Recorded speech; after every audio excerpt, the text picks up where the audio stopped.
irregular migration sanctions regime. The UK government has announced asset freezes and travel bans targeting 20 individuals and several entities accused of facilitating illegal immigration into Britain. The move comes amid mounting political pressure to curb record migrant arrivals across the English Channel, nearly 24,000 so far this year. Foreign Secretary David Lammy called the action a turning point in the fight against organized immigration crime. Sanctions hit Balkan and North African gangs, alleged smugglers from Iraq, Middle Eastern, Hawala money movers, and a Chinese firm advertising small boats for smuggling.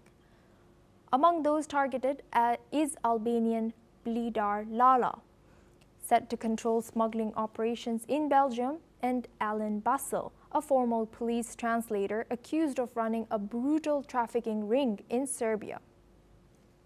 Prime Minister Keir Starmer, who came to power vying to smash the gangs, has faced criticism over rising crossings. Protests and violence have erupted at asylum hotels across the UK amid growing far-right pressure.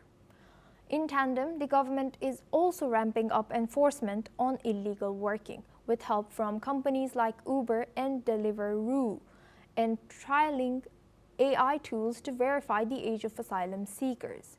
Experts, however, warn that while the sanctions are a bold step, success will depend on international cooperation and realistic expectations.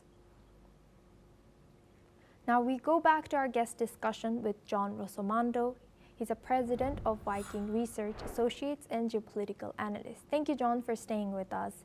Now, what are the geopolitical implications of such sanctions, particularly in relation to the countries involved like Albania, like Iraq, like Serbia, and how might these sanctions affect diplomatic relations with them?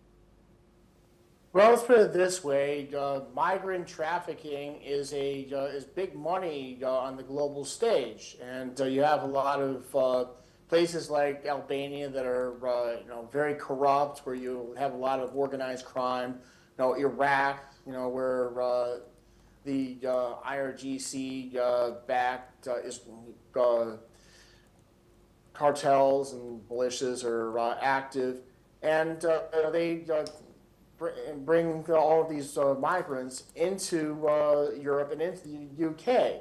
I think that it's a step, but it's probably not going to have much of an impact on trafficking. Now, John, Prime Minister Keir Starmer has promised to smash the gangs. How effective do you think these sanctions will be in curbing illegal migration towards UK?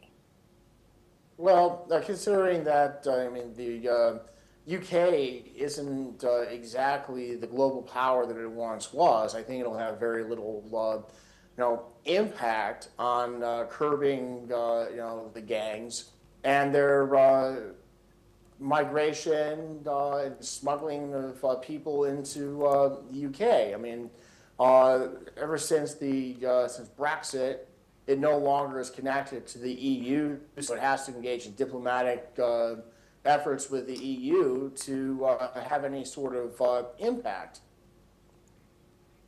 And how do you assess the potential impact of these domestic measures in tackling irregular migration? And do they risk infringing on individual rights or privacy, given that they're going to be using Uber and other private companies as well? Well, let's put it this way. Illegal means illegal. They have no right to be in Britain. So the British government has every right to find these criminal aliens and to deport them. Thank you very much, John Rossomando, for joining us today and sharing your insight as president of Viking Research Associate and also geopolitical analyst. Well, that's all we have time for. We will continue to bring more news updates from around the world.